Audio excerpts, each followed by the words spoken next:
Eliana never meant to touch him. In fact, she wasn't supposed to be in that room. The fluorescent lights, the sterile smell of antiseptic, the rush of morning rounds, they all blurred together when you hadn't slept in 36 hours. All it took was one wrong number, room 204 instead of 214. One door opened, one name misread, one mistake. And suddenly, she was standing in front of a man no intern was supposed to see without 3 levels of clearance. Dominic Westwood. She didn't recognize him at first. How could she? He looked nothing like the photos the media obsessed over. He wasn't behind a podium or wearing a 3-piece suit. He was quiet. Still. Watching her with sharp, unreadable eyes as she nervously fumbled through the most awkward exam of her life. He didn't stop her. He didn't say a word until it was over. You have no idea who I am, do you? And from that moment on, nothing in Eliana's world would ever be the same. Because the man she accidentally humiliated in the most private way possible would soon ask for her hand in marriage. Not out of romance, not out of rage, but for a reason that would tear her world apart and leave her questioning everything she thought she knew about love, sacrifice, and fate. Before we begin, subscribe to our YouTube channel for more powerful, heart-wrenching love stories you'll never forget. The hospital smelled like bleach, anxiety, and burnt coffee.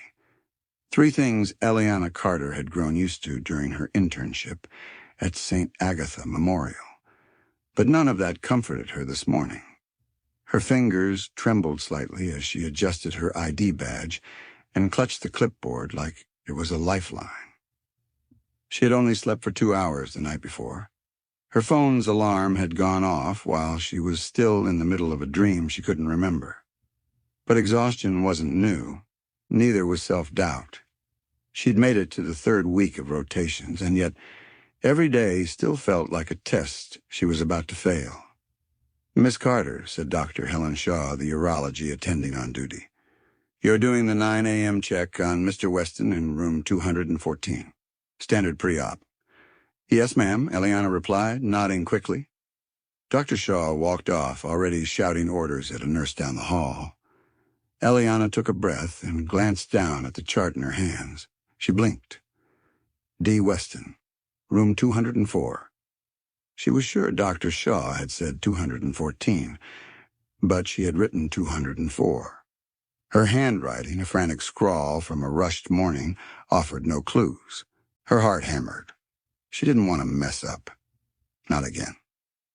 Last week, she had nearly administered the wrong dosage of lidocaine. Dr. Shaw hadn't forgotten.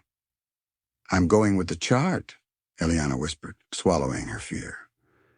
She pushed open the door to room 204, gently at first, then stepped inside.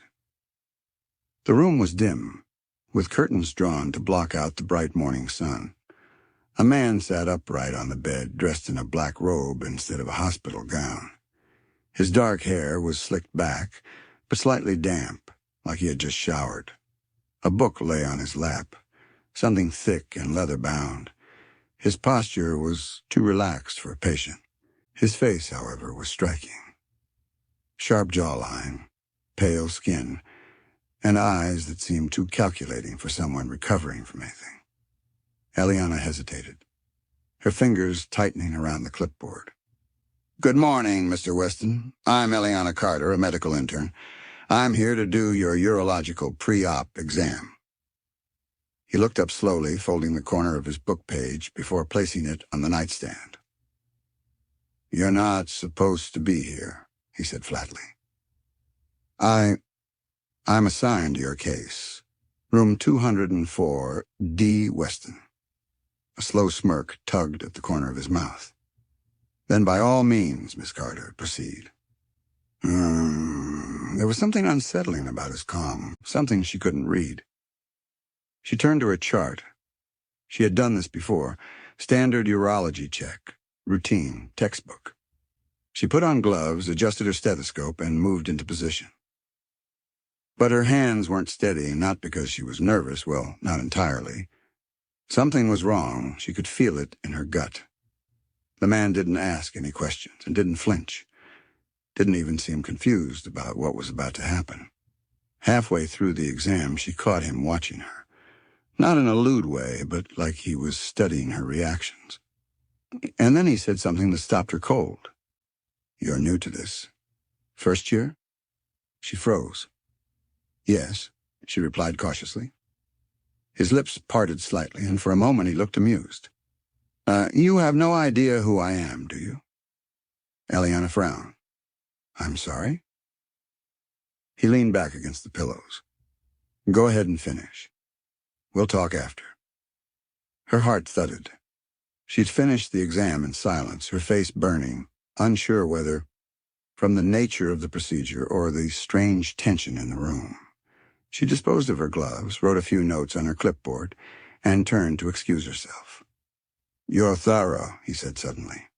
"Awkward, but thorough." "Thank you, I think," Eliana said, unsure whether to take it as a compliment or an insult. She backed out of the room and practically sprinted down the hallway. Her pulse didn't settle until she reached the nurse's station. Amanda, one of the senior nurses, was scanning over patient intake forms. Eliana leaned over the counter. "Amanda, do you know who's in room 204? Amanda looked up. 204? That's the private suite. No one's allowed in there without clearance. "I just did a urology exam on the patient inside," Eliana whispered. Amanda's mouth opened. "You what?" "I thought he was Mr. Weston." Amanda blinked. "Wait. You said 204? Eliana, 214 is D. Weston. 204 is... Oh, my God." "What?" Eliana asked, her voice barely audible. Amanda's face drained of color. She stepped around the counter, grabbed Eliana by the elbow, and pulled her into the empty supply room. "Eliana," she whispered, "you just touched Dominic Westwood." The name meant nothing to her. Amanda stared at her like she had grown two heads. Dominic Westwood. Billionaire tech mogul, owns this hospital. He's the reason we even have a urology wing. He funds the research lab upstairs. Eliana felt the blood drain from her face. "He didn't tell me who he was." "He never does," Amanda said. "He hates people. He hates doctors. He never lets interns near him. Last week he had a senior physician removed for mispronouncing his name." "I examined him," Eliana whispered, clutching her chest. "Oh, no, I examined him. Like medically, thoroughly." Amanda's jaw dropped. "Eliana, you're going to get fired." The rest of the day passed in a fog. Eliana tried to stay busy. She checked her charts 5 times before approaching any patient. She made sure she was in the right room with the right name, the right medication. But her hands kept shaking. That night she cried in the hospital bathroom. Not because she was humiliated, but because she had fought so hard to get here. She had worked 3 part-time jobs to pay for med school. Her mother had died before seeing her in Scrubs. Her father thought she was wasting her life, and now one mistake might ruin everything. When she finally got off her shift at midnight, she pulled on her coat and headed toward the exit. "Miss Carter," a voice called behind her. She turned. A tall man in a black suit stood near the reception desk. He had an earpiece and the kind of stillness that made him look like he belonged to the Secret Service. "Eliana Carter," he repeated. "Yes?" "Mr. Westwood would like a word." Eliana's blood went cold. "Now?" The man nodded. "He's waiting for you outside." Her feet moved before her brain did. She followed the man through the sliding glass doors. A black Rolls-Royce idled at the curb, its windows tinted. The door opened from the inside. She climbed in. Dominic sat in the back seat, legs crossed, no longer in a robe but in a perfectly tailored suit. The car smelled faintly of leather and sandalwood.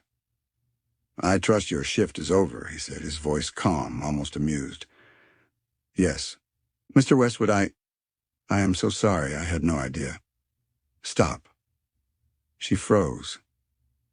He looked at her carefully. Do you know why I didn't call security? She shook her head. Because you're the first person in 5 years who's touched me without asking for money or press. Eliana blinked. I wasn't supposed to be in that room, she said. I know, he replied. You made a mistake, but you didn't panic. You didn't flirt. You did your job. I wasn't trying to impress you. Exactly, he said, smiling faintly. That's what impressed me. She stared at him, unsure what game he was playing. I want to offer you something, Dominic continued. Come work for me. Not at the hospital, as a private assistant, personal, confidential. I'll triple your internship salary. You'll finish your degree. No more overnight shifts, no more stress. Eliana blinked. Why me?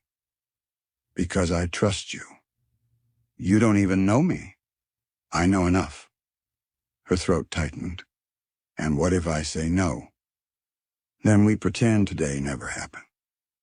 She looked down at her hands. They still smelled faintly of sanitizer. Her body screamed yes. Her pride whispered no. But something in his tone, something in his eyes, made her pause. Okay, she said softly. I'll do it. Dominic leaned back. Good. Tomorrow morning. My driver will pick you up at 7. The car door opened again. She stepped out, heart thundering. She hadn't just escaped being fired. She had stepped into something far bigger, and she had no idea how far it would take her. If you have watched to this point, it means you are enjoying the story. Please like, comment, and subscribe to the channel. It helps motivate us to do better. You can also tell us a story you want to listen to next, and we will post it. Click on the notification bell on our channel so you will know when we post it. Back to our story. Eliana stood in front of her bathroom mirror, hands trembling, as she applied lip balm for the 3rd time. She'd barely slept after her unexpected ride in Dominic Westwood's car. Every second of that conversation replayed in her head. Not just what he said, but how he looked at her, as if he already knew something about her she didn't. Private assistant, she muttered, for a billionaire who doesn't like people. It didn't make sense. None of it did. But what could she do? Refuse? Walk away from triple the pay, stable hours, and a chance to finish med school without burning herself into the ground? She grabbed her bag and jacket as a sleek black sedan pulled up in front of her apartment exactly at 7 a.m. A tall, older man in a charcoal uniform stepped out and opened the door for her. Miss Carter, he said with a nod. I'm Reynolds. Mr. Westwood is expecting you. The car ride was silent, smooth, luxurious. Every turn, every bump absorbed like the world outside was too ordinary to touch them. Eliana's eyes widened as they passed through a gated entrance and up a winding driveway that led to a glass and stone mansion perched on a hill. She stepped out onto the cobblestone path and looked up. The Westwood estate was nothing like the sterile wealth shown in magazines. It felt personal, clean but warm. The kind of place designed for someone who valued privacy over parties. Someone who preferred silence to spectacle. Reynolds guided her inside. Dominic was already waiting in a room she assumed was his study. Dark oak walls, shelves lined with books, not trophies, no pictures, no family, just solitude. Good morning, he said, not looking up from his laptop. Morning, Eliana replied, unsure if she was supposed to sit or stand. You're punctual. I like that, Dominic added, typing something quickly before shutting his screen. I try to be. He finally looked up. Today he wore a black sweater and slacks, still elegant but less rigid than the suit from last night. His eyes, however, were the same, piercing, unreadable. "I know this arrangement is unusual," he began, standing. "So let's clarify a few things." He paced slowly across the room, each step deliberate. 1. You will not work for anyone else while under my employment. Not a hospital, not another clinic, not a freelance app promising to cure anxiety with tea. Just me. Eliana nodded. 2. Your responsibilities will vary. Sometimes scheduling, sometimes research, sometimes conversation. "Conversation?" she asked. "Yes," he said flatly. "I dislike most people. You don't annoy me yet. Let's keep it that way." She stifled a nervous laugh. "And 3, Dominic continued, now standing directly in front of her. "You're not allowed to lie to me. I deal with deceit for a living. The one thing I value more than privacy is truth." Eliana swallowed hard. "Okay." He held out a sleek tablet. "Your new schedule, login credentials, and direct access line. You'll stay here during working hours unless otherwise instructed. Lunch is served at 1, dinner at 7. If I call, you answer. If you're late, you're done." "Crystal clear," she said, taking the tablet. "Good." For the next few hours, she was escorted by a housekeeper named Maribel who showed her around the estate. Kitchen, study, gym, lounge, guest quarters. Every room was pristine but lived in. Not like a museum, more like a carefully built fortress. "You'll be in the West Hall during downtime," Maribel explained. "If Mr. Westwood doesn't summon you, you rest there." "Summon?" Eliana asked. Maribel chuckled. "He's a strange one, but not unkind. Just very precise." At lunch, Eliana sat at a small glass table while a chef named Ben served grilled sea bass with lemon couscous and steamed asparagus. It was the best meal she'd had in weeks. Halfway through, Dominic entered the room holding a newspaper. "Do you read?" he asked. Eliana looked up. "Yes." "Books or just charts?" "Both," she answered. "Mostly fiction lately. I need the escape." "Interesting," he said, sliding the newspaper across the table. "Tell me what you think of page 4. She picked it up. The headline read, "Westwood Tech Faces Boardroom Revolt as CEO Remains Silent." Her heart skipped. "You're not responding to the press?" she asked. "No," he replied. "And you won't either." She paused. "They're saying you're losing control of your company." "I am." Her fork clinked against her plate. "You're not even trying to deny it?" "Would it change anything?" he asked calmly. "Perception is louder than truth." Eliana folded the paper and set it aside. "So what happens now?" "I make decisions, unconventional ones, like hiring a medical intern with no business experience." She tilted her head. "Why me, really?" Dominic stared at her for a long moment before answering. "Because you weren't afraid to touch me when everyone else walks on eggshells." Her breath caught. "The moment in the hospital," he continued, "it was humiliating, but also freeing. For once, someone didn't want anything from me. You didn't know who I was. You weren't performing. You were just real." "I was exhausted," she said honestly. "And honest," he replied, "which is rarer than genius these days." Eliana didn't know what to say. She returned to her meal, her appetite now dulled by the weight of his words. That afternoon, she sat in the West Hall organizing Dominic's calendar, cross-checking board meetings and PR engagements.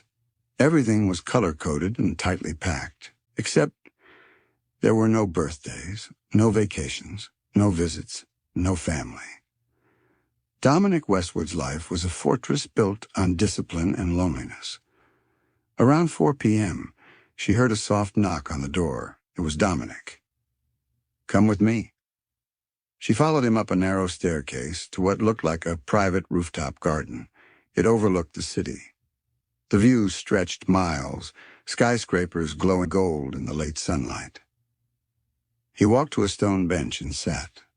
She hesitated before joining him. "I built this garden myself," he said quietly. "Before the first million. Before the first company. Before the lawsuits and lawsuits over the lawsuits." "It's beautiful," Eliana said sincerely. "It's where I go to remember who I was." She looked at him carefully. "And who was that?" He paused. "A boy who believed people were good." Eliana swallowed hard. "You don't believe that anymore?" "I want to, but people disappoint me." She nodded. "I know the feeling." Dominic turned to her. "Tell me about you." She laughed softly. "There's not much to tell. Try me." She exhaled. "My mom was a nurse. She died of breast cancer when I was 17. I worked nights to help with her treatment. My dad left when I was 10. I put myself through school with loans and babysitting gigs. I want to be a doctor, but some nights I'm not even sure I want to wake up at all." Dominic blinked slowly. "That's a story." "It's survival," she said. "Not a fairy tale." "I don't believe in fairy tales." "Neither do I," she said. He looked at her, something shifting in his expression. Then he did something unexpected. He reached into his pocket and handed her a small velvet box. Her heart stopped. "What is this?" "Open it." She hesitated, then slowly lifted the lid. Inside was a platinum ring, simple, elegant, expensive beyond belief. She nearly dropped it. "Is this a joke?" "No." "Dominic, Mr. Westwood, I need a wife," he said suddenly. She gaped. "What?" "Temporarily," he clarified, "publicly. For the board." "Why me?" she gasped. "Because you're not from this world. You're not interested in money or fame. They won't see you coming." She stood, the box still open in her hands. "This is insane." "No," he said calmly. "It's strategic. You pretend to be my wife 6 months, attend functions, smile, act invested. In exchange, I'll pay off your student loans, sponsor your residency anywhere in the country, and give you a recommendation letter that opens any door you want." Eliana stared at him. "You're serious?" "Deadly. This isn't a romance novel." "No," he said. "It's a deal." Her hands trembled as she closed the box. "What's the catch?" "You don't fall in love with me," Dominic said, a voice colder now. "And I don't fall in love with you." She looked at him for a long time, and then slowly she nodded. "Okay," she whispered. He raised an eyebrow. "Really?" "Really," she said. "But I want it in writing." Dominic grinned. "Of course. Tomorrow morning." As she turned to leave, he called after her. "Eliana?" "Yes?" "Thank you, for not being like everyone else." She didn't respond. Her heart was racing too fast to speak, because she had just agreed to marry a man she barely knew. And she already wasn't sure if she could keep the one rule he gave her. Eliana stared at the ceiling of her studio apartment, the shadows from the window blinds cutting across her face like prison bars. The velvet box sat unopened on her nightstand as if mocking her with the weight of what she had agreed to. 6 months, she whispered. Just 6 months. She repeated it over and over like a prayer, trying to steady her heartbeat. But how do you convince yourself something isn't real when it feels more real than anything you've ever known? By the next morning, the legal team from Westwood Enterprises had emailed her a contract. 56 pages of tightly written terms, non-disclosures, timelines, social rules, expectations, and above all, no romantic entanglements. She sat in a quiet cafe, reading through it with a lawyer friend, Jody. "He's offering to pay off your med school debt in full," Jody said, flipping through the pages. And you'll get a trust fund set aside for your residency, but Eliana, he's a billionaire. You sure this isn't a trap? He didn't try anything, Eliana replied. Not even when we were alone on his rooftop. Which makes it weirder, Jody muttered. What kind of man offers marriage and doesn't even flirt? Eliana stirred her coffee slowly. A broken one, maybe. Jody sighed. And what happens if you fall for him? I won't, Eliana said too quickly. Jody raised an eyebrow. Honey, you already look like you're halfway there. Eliana shoved the papers into her bag. Let's not talk about that. By noon, she was back at the estate. This time, Dominic wasn't waiting in the study or at the rooftop garden. He was by the pool, dressed in a navy polo and linen trousers, reading a book like he wasn't the most wanted man in the financial world. You came back, he said without looking up. I signed it, Eliana replied, holding out the envelope. You can have your fake wife. Dominic stood and took the papers, flipping briefly through them. Then he nodded. Good. We'll start the charade tonight. Tonight? There's a charity gala at the Harrington Hotel. The press will be there. My board will be there. They're expecting a headline. And you want to give them one? He smirked. Exactly. Eliana's palms sweated. What do I wear to something like that? Upstairs, Dominic said. There's a wardrobe waiting for you. Maribel will help. She climbed the grand staircase to the east wing and opened a door that led into a boutique-style room lined with gowns, heels, and accessories. Each item had a tag with her name and a handwritten note from a stylist. Eliana, keep your shoulders straight and wear confidence like perfume. Her hand hovered over a deep emerald green gown. It wasn't just beautiful. It was daring. Fitted bodice, open back, flowing train.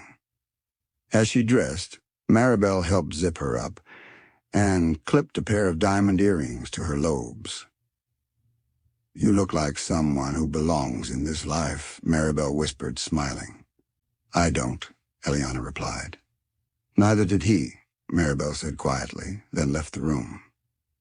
When Eliana walked down the stairs at 6:45 p.m., Dominic was waiting at the bottom. He stared at her for a long moment, eyes unreadable.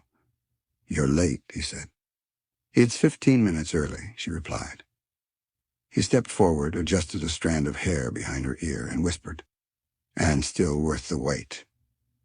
Eliana's breath caught. He offered his arm. Shall we? They arrived at the Harrington Hotel in a blur of camera flashes and paparazzi shouting Dominic's name. For the first time in her life, Eliana saw what it meant to walk beside a man who carried the weight of an empire. She leaned in close, just like they rehearsed. Smile, breathe, grip his arm, look enamored. It wasn't all acting. Once inside, the ballroom was awash in crystal chandeliers, soft music, and whispered judgments. Dominic was instantly surrounded by executives, investors, and rival billionaires, but his hand never left the small of her back. Eliana, he said softly in her ear, you're doing better than I expected. She grinned. Is that your way of saying I haven't embarrassed you yet? He smirked. Not yet. They walked toward the main dining area when a sharp voice sliced through the crowd. Dominic? Eliana turned. A woman in a blood-red dress approached, her heels clicking like knives. Her features were sharp, eyes piercing. She was beautiful, but cold. Vanessa, Dominic greeted, his tone unreadable. Vanessa's eyes slid to Eliana. And who is this? My fiancé, Dominic said without missing a beat. Eliana nearly choked. Vanessa's smile was poisonous. Really? That's news. Considering you've avoided marriage like the plague. Dominic didn't flinch. People change. Or lie, Vanessa replied, then turned to Eliana. I was his longest relationship, 8 months. He left because I cried at a funeral. Eliana's stomach twisted, but she smiled sweetly. Then you must have meant a lot to him if he stayed that long. Vanessa's smirk vanished. Well, she muttered, turning to leave. Good luck surviving him. Eliana took a shaky breath as Dominic guided her to their table. Sorry about her, he said. She thinks she still matters. She got under my skin, Eliana admitted. Don't let her. Their dinner was quiet, the clinking of silverware mixing with jazz music. Then came the moment Dominic warned her about. A board member approached. Tall, gray-haired, shrewd eyes. Dominic, the man said. You've been avoiding us. Been busy, Dominic replied, sipping wine. I see. And this is the reason? The man turned to Eliana, eyebrows raised. Eliana Carter, she said, extending a hand. Michael Vaughn, he replied, shaking it. How long have you two been, involved? 6 months, Dominic said. 8, Eliana corrected, her smile firm. We were private at first. Michael nodded slowly. I see. And the engagement? Recent, Dominic replied. Expected, Eliana added, linking her fingers with Dominic's. You don't spend 8 months with a man like him and not know he's the one. Michael looked between them, unconvinced but unwilling to challenge the moment. Congratulations, he said dryly, and walked away. As soon as he left, Eliana whispered, Why did I say 8 months? Dominic chuckled. Because you're a better liar than I thought. I'm a horrible liar. You just fooled the most suspicious man on my board. After dessert, Dominic pulled her away to the balcony, away from the noise. You did well tonight, he said. She leaned on the railing. I feel like I've been holding my breath for hours. Breathe now. And she did. The cool night air hit her cheeks as the city lights stretched before them. You don't seem happy, she said softly. Dominic looked at her. Happiness isn't part of the contract. She turned. But it used to be, right, once? He didn't answer. After a moment, he whispered, My parents died when I was 17. Plane crash. I inherited the company overnight. Built the rest myself, but I stopped building for people a long time ago. Eliana's voice trembled. And now you build walls instead. He looked at her then, truly looked. No one's ever said that to me. Well, she smiled sadly. I'm not everyone. That night, as they returned to the estate, Eliana couldn't sleep. Not from guilt, but from something far more dangerous. Hope. She stood in the garden alone, barefoot on the cool stones, staring up at the stars. That's when she heard it. A soft piano melody coming from the west wing. She followed the sound, heart pounding. In a dimly lit room, she found Dominic, shirt sleeves rolled up, fingers gliding over keys like they were old friends. He stopped when he saw her. I didn't know you played, she whispered. I don't, he said. Not really. Play something else? He hesitated, then began a slow, haunting melody. Eliana stood there unmoving, the music wrapping around her like a forgotten lullaby. When it ended, she whispered, Why are you really doing this? He looked at her, eyes raw for the first time. Because I think I'm tired of being alone. She stepped forward, her heart aching. Me too. They stood in silence, not as billionaire and intern, not as fake husband and fake wife, but as two broken souls caught in a lie too close to the truth. And for the first time, the walls between them began to crack. She was beginning to care. She wandered downstairs wrapped in a robe and found Maribel in the kitchen preparing breakfast. Mr. Dominic is in his study, she said with a soft smile. But he asked for you to join him when you wake. Eliana hesitated. Did he sound upset? Maribel chuckled. He sounded conflicted. Eliana made her way to the study and paused at the door. Through the crack, she saw Dominic pacing, phone pressed to his ear, his tone cold and clipped. I don't care how upset she is. The deal was clear. She walked away, not me. And I owe her nothing. A pause. She can take it to court if she wants. I have no time for emotional blackmail. Then he hung up, jaw tight. Eliana stepped inside. He looked up, startled. You heard that? Enough to know it wasn't about me, she said softly. He sat down with a sigh. An ex, from a long time ago. She thinks she deserves a piece of my company because she supported me while I built it. Eliana sat across from him, unsure what to say. She didn't even like who I became, he continued, fingers steepled under his chin. But now that I'm wealthy, I'm suddenly a prize again. Eliana tilted her head. You say that like you hate your own success. I do, he admitted. Sometimes it makes people greedy, ugly. It makes love feel like a transaction. Not everyone is like that, she said gently. He looked at her for a long moment. No, he said, you're not. A silence stretched between them. Then he stood, walked to the bookshelf, and pulled down a small black photo album. He handed it to her.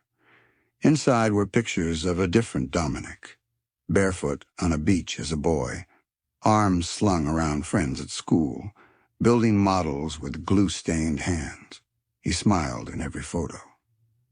You were so alive, Eliana whispered. That version of me died when the plane went down, he said. My father didn't believe in seatbelts. My mother was afraid to fly. I sat in first class. They didn't. She shut the album carefully. I'm sorry, she said, eyes brimming. I've never told anyone that, he said quietly. Her breath caught. I don't know why I'm telling you now, he added. Eliana stood and moved closer, not knowing what compelled her. She simply wrapped her arms around him. At first, he didn't move. Then his arms closed around her, and for the first time, Dominic Westwood melted into someone's embrace. The next few weeks passed in a blur of public appearances, charity events, and whispered congratulations. Their fake engagement made headlines. Magazines called them a mystery romance, and tabloids speculated on everything from Eliana's background to whether Dominic was finally ready to settle down. But behind closed doors, their relationship took on a strange rhythm. They had dinners together, talked late into the night. She caught him watching her when he thought she wasn't looking. And once, when she was laughing at a movie, he said softly, I didn't know that sound could make me feel human again. She didn't know how to respond, so she just kept laughing. Then came the day everything changed. Eliana was in the hospital cafeteria on her short shift break when she overheard two doctors talking near the vending machines. Can you believe it? One said. Dominic Westwood's ex-fiancée is suing him. Eliana froze, tray in hand. What for? The other asked. Says he promised her marriage, that they were still together when he proposed to the new girl. Her heart sank. She's claiming breach of verbal contract, the first doctor added. That she gave up her own career to support him. Eliana left her tray on the counter and ran to the nearest office, locking the door behind her. With trembling hands, she searched the name. Dominic Westwood, ex-fiancé. Photos flooded the screen. Dominic and a striking brunette, laughing together on a beach, arms around each other at events. His smile was different, softer, real. The woman's name was Serena Castillo, a former tech startup founder who'd gone bankrupt shortly before Dominic's company exploded. Eliana stared at the headline. Heartbroken entrepreneur files suit against billionaire fiancé for abandonment. Everything inside her twisted. Had she been nothing more than a replacement? That night, back at the estate, she waited in the dark of the music room. Dominic found her there, sitting at the piano bench, her fingers still. "You saw the news," he said. "I did." He sat beside her, silence falling like a curtain between them. "You told me she walked away," Eliana said. "But it wasn't that simple, was it?" "She left the moment I stopped needing her," he said bitterly. "When my company went public, she told me she felt irrelevant, that I was becoming too cold, too ambitious. She didn't want this life." "But now she wants part of it?" Eliana asked. "She wants what she thinks she's owed," Dominic replied. "And what about me?" Eliana said, voice shaking. "Am I just filling the void until the courts settle it?" He turned to her, eyes fierce. "You're not a substitute." "But how do I know that's not another lie?" Dominic stood, hands clenched. "I didn't plan for this. For you. I just needed someone to keep the board off my back. But somewhere in the middle of pretending, something real happened." Eliana looked up, eyes brimming. "You say that, but you still sleep alone. You still hold yourself back." He didn't deny it. "I can't give you a fairy tale," he said. "I don't even believe in them." "But I do," she whispered. And she left the room. The next morning, Dominic was gone. Maribel said he left at dawn for an urgent business trip. No note, no message, just silence. Eliana went back to her hospital internship, burying herself in patients and case files.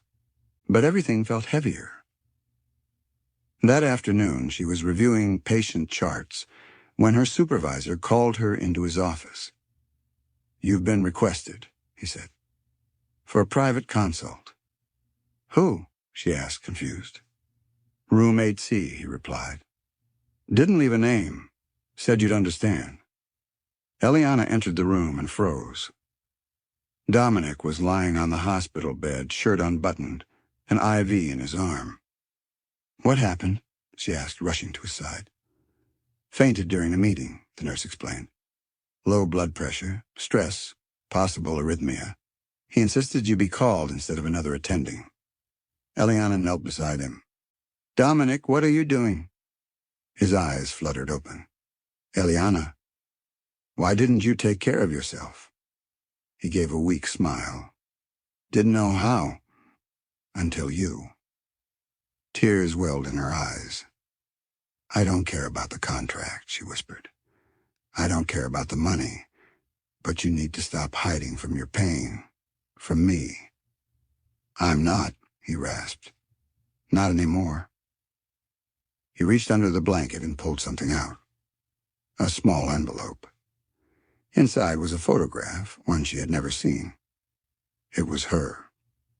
From the gala, laughing, head tilted back, eyes shining. "I asked the photographer for this," he whispered, "because I wanted to remember the moment I realized I'd been wrong." "About what?" "That love can't be real." Eliana's breath caught. "I don't want 6 months," he said. "I want forever." "But you don't even know how to love," she whispered, voice breaking. "Then teach me," he said. Eliana leaned forward, forehead against his. "I don't want to pretend anymore," she said. "Then don't," he replied.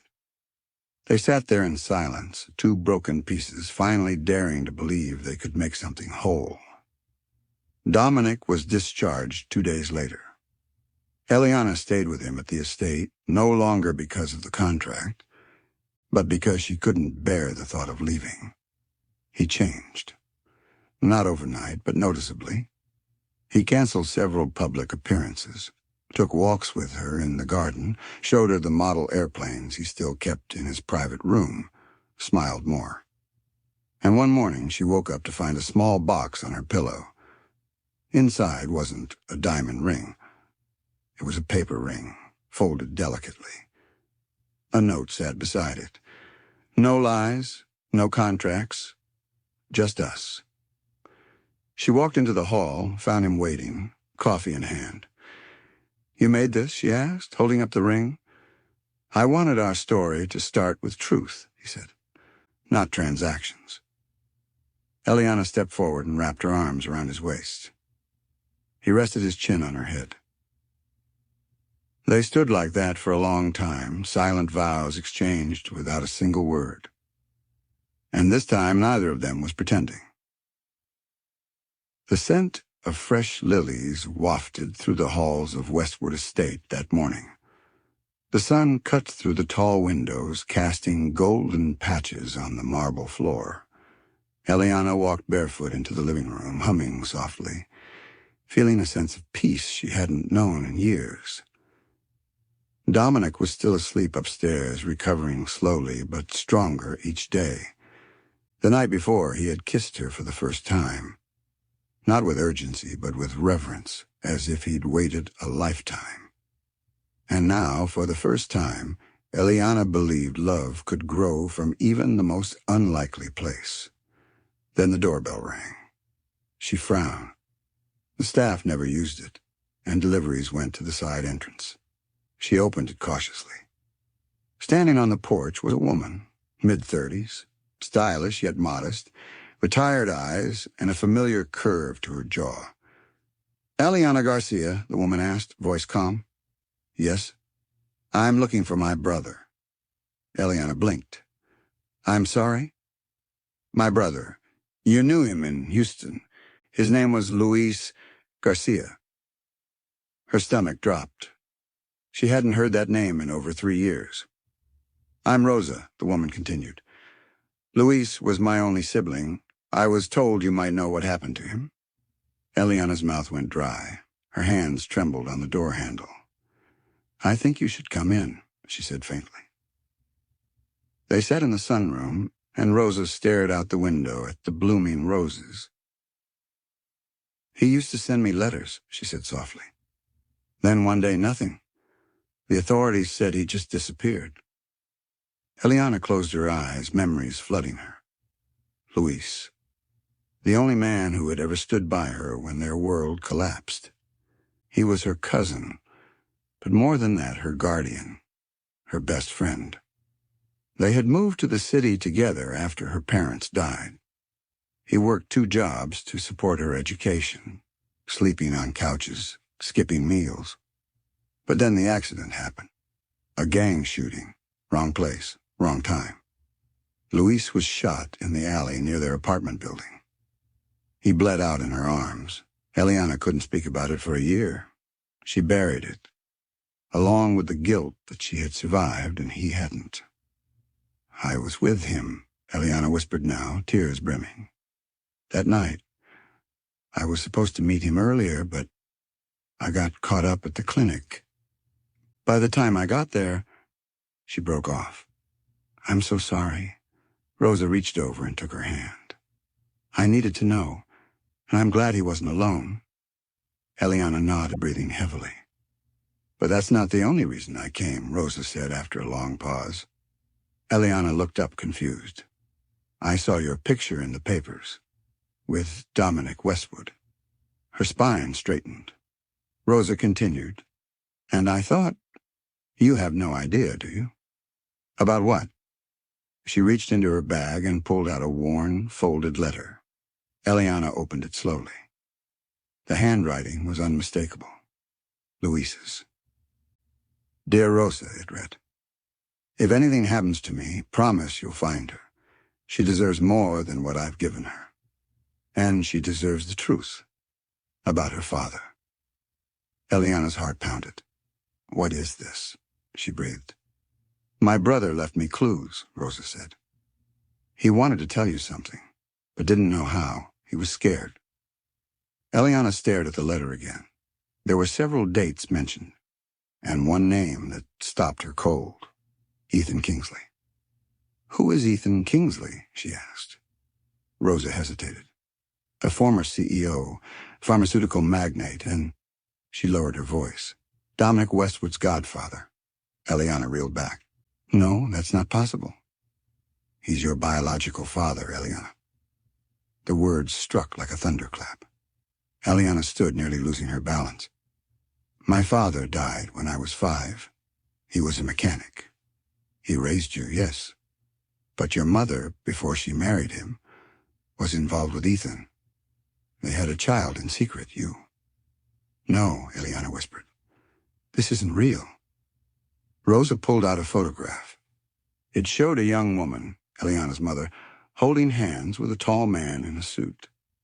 Ethan Kingsley. And here's your mother's journal, Rosa added, placing a small leather-bound book on the table.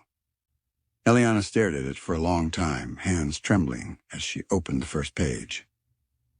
Ethan doesn't know. I never told him. I didn't want our daughter to grow up with lies or expectations. But sometimes I wonder if she'll grow up searching for something I can't give her. Eliana's world spun. Dominic's godfather. Her biological father. What did this mean? She felt sick. Rosa stood slowly. I'll leave now.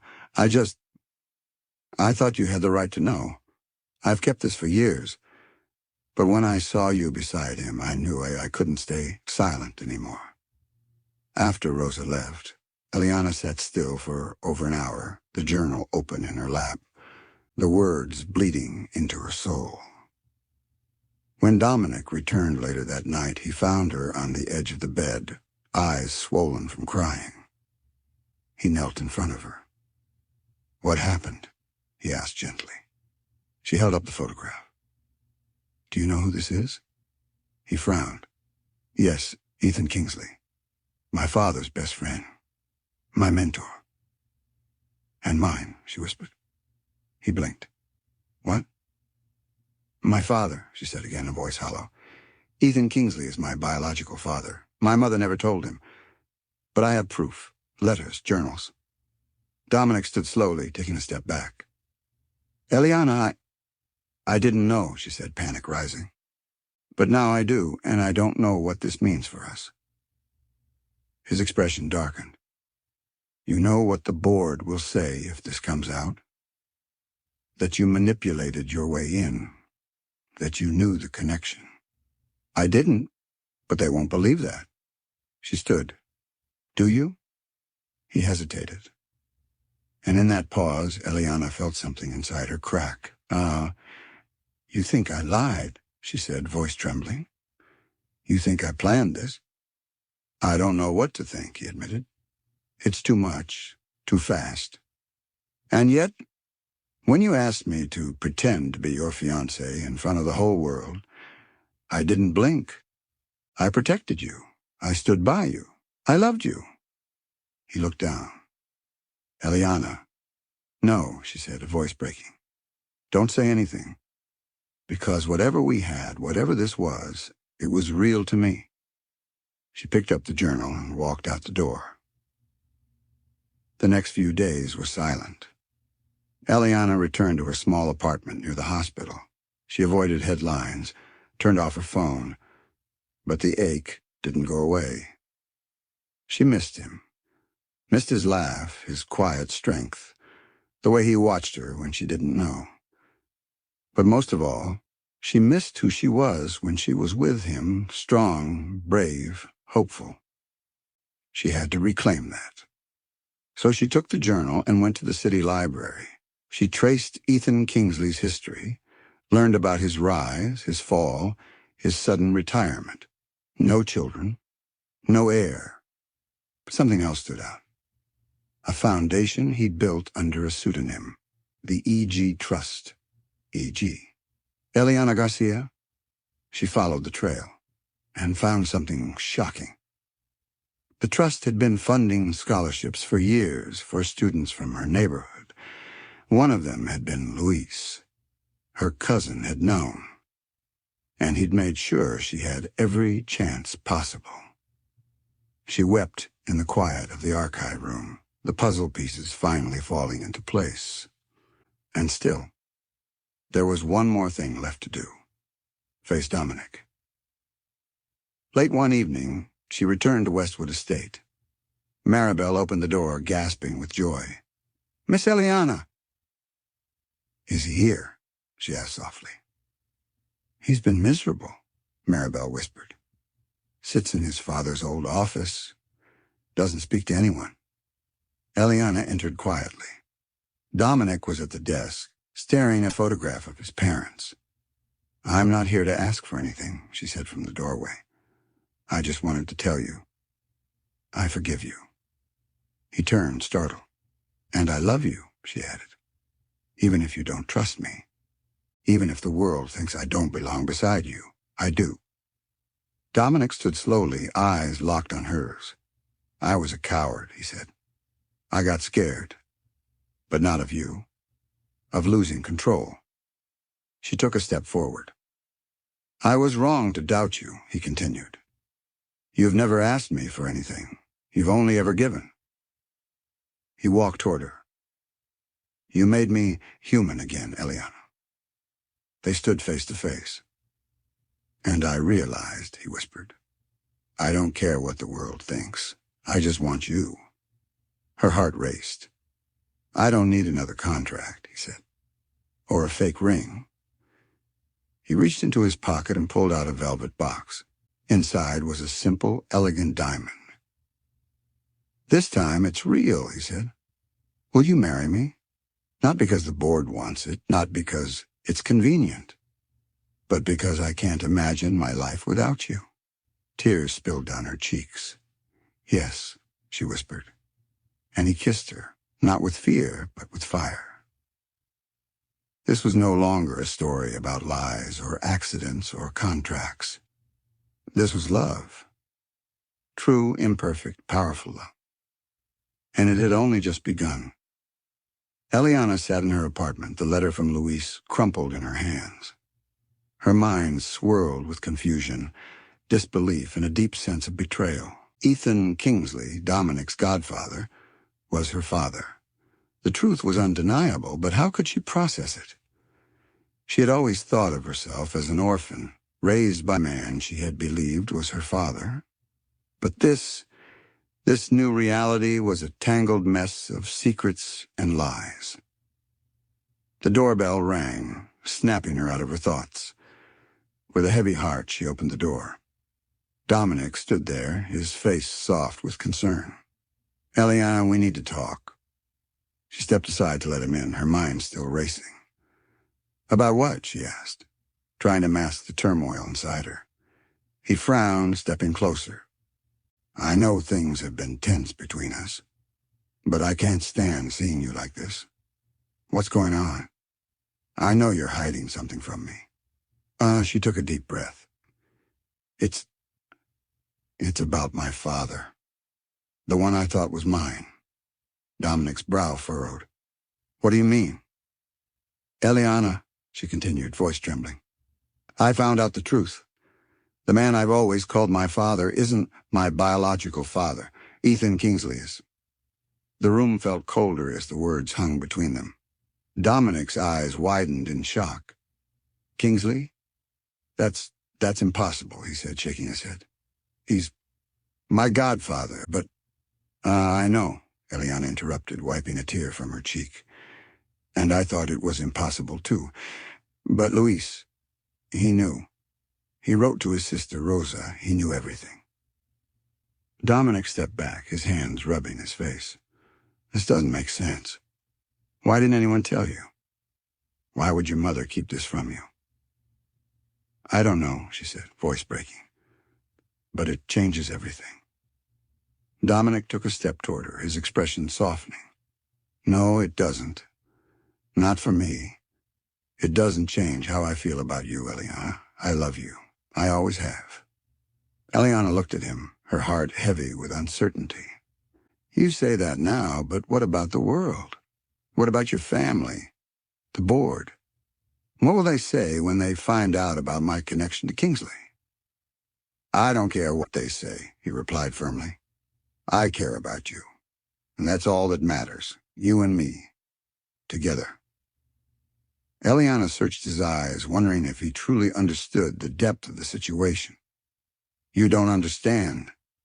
This could ruin everything." Dominic shook his head. "We'll deal with it together. Whatever it takes. I'll stand by you." She took a shaky breath, feeling the weight of his words. Maybe, just maybe, this could work. Maybe the truth didn't have to tear them apart. Maybe, just maybe, Love could conquer all.